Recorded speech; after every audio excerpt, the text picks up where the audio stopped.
Thank you. I think we are happy so far in as far as our campaigns are concerned. We launched a new party, and it has been difficult getting into these areas, promoting our brand, making sure that people understand that we moved away from the MDC alliance to a new party. But we are very happy that we have done well. Of course, the campaigns have been very difficult, considering that we lost a person in Kwekwe, and that clearly shows that Zimbabwe as a country is yet to embrace democracy. Democracy as it is defined by other people like Abraham Lincoln. We have been campaigning in a difficult situation, difficult environment, receiving numerous threats from different institutions, but we have persevered, and we are hopeful that we are going to win these by-elections. It was unfortunate that they were caused by personal greed on the part of those that recalled so many people, but we are in this situation now, and we want to thank God that the party is doing well. People have accepted it, and we are yearning to move forward to implementing some of the policy directions that we are getting from our party. And in terms of your chances in these by-elections, how do you fancy Triple C's chances? They are very high. They are very high. In fact, I'm a bit surprised by the way people have embraced the brand Triple C. Going forward, I think we are going to see more people moving away from ZANU-PF into the new, moving away from the old politics of hatred, old politics of violence, as shown by ZANU-PF from 1963. So we are glad that we are moving into the new with the new. And you, as the ex-mayor of Harare, can you address a bit the situation currently with council in terms of service delivery? What causes lack of service delivery? And also what President Mnangagwa yesterday referred to about some monies that were given to council but misused? You need to understand it from the context that when we got water from Zinwa, we had lost around 1,000 to 2,000 people through cholera, and nothing was moving. And it was the initiative of our previous council to look for 144 million to reconstruct the Moton Jeffrey waterworks and the numerous distribution centers around the city.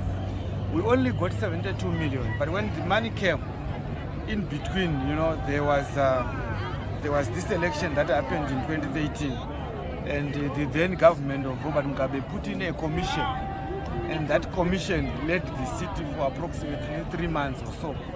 It is that commission, that ZANU-PF commission. That's the Makwarara commission, is it? No, there was another commission that was put in. Makwarara was from 2002 to 2007. All right. There was another commission that was put in there. Before every election, there are commissions or caretaker commissions that are put in to fill in the gap because councils are dissolved. It is the same commission that then went on to buy vehicles, that went on to use certain amounts of money. It is ZANU-PF itself, so probably the president forgot that it was the responsibility of his party to do whatever he was talking about in Chitungiza. But facts will remain facts. History, in terms of the numerous social media channels that we have, can always attest to the fact that ZANU-PF was responsible. So I suppose he spoke about it from a misinformed point of view. Okay. And in terms of council operations, again, we've heard that there's a new deal a refuse deal that has been spoken about widely that council recently entered into. Would you know much about it? And in the event that you are re-elected to go into council, what would you do in terms of looking into that deal? Would you possibly reverse it, and would council have the capacity to actually reverse such deals?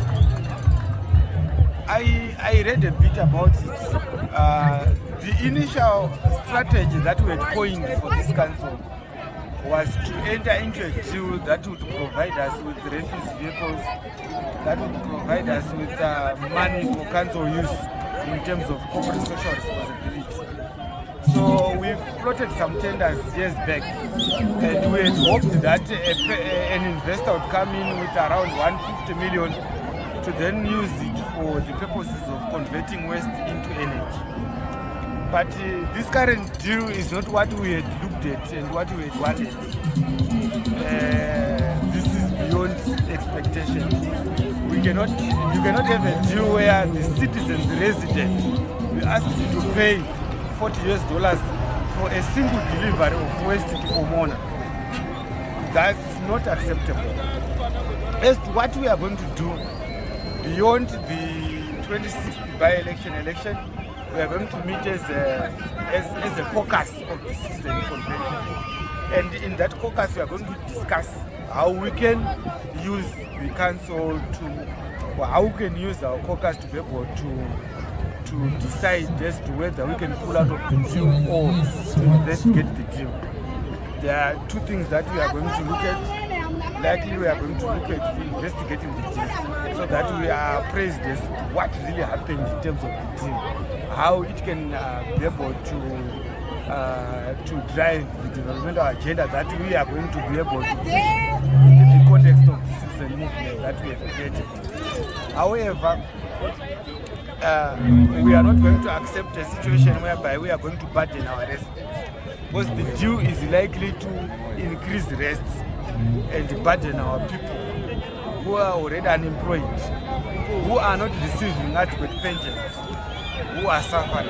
So we are not going to accept anything that will make our people more poor. However, it's up to the caucus that we are going to go as soon as the elections results are announced. Okay. We are going to caucus and we are going to make a decision over that one. Perfect. And lastly, Honorable, last week you disappeared for a few minutes or a few days perhaps, and then you reappeared in police cells. Yes. Would you kindly share with Zimbabwe how that went about, what happened, where you were, in a manner of course that is not jeopardizing the current processes?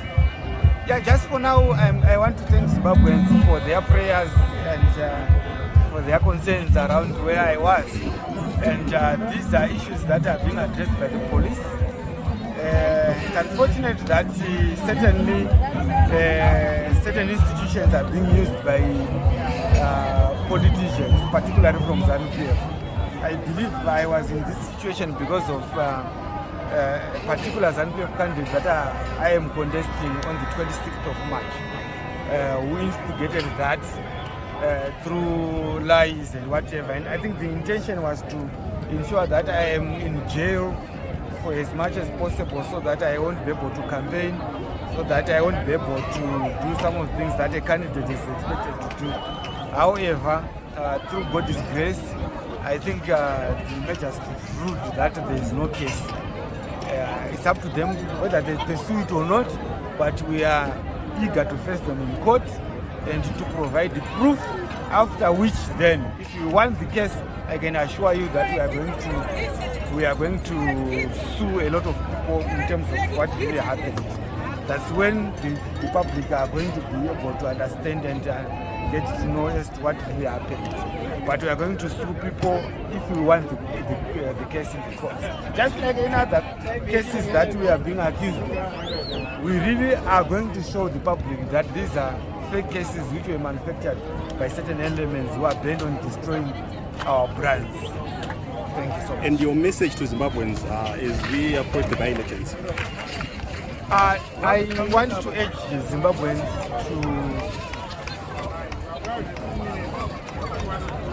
I want to urge them to understand that we have moved a long way with ZANU-PF. This is not only 40 years, but probably 43 or 42 years. We cannot expect anything new from them. I think we need to give Triple C a chance. So come out in large numbers and vote.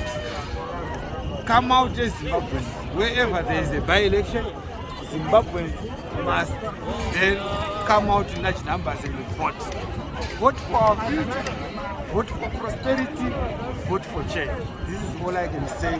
Come out in large numbers and let's vote. Thank you, Honorable. Thank you.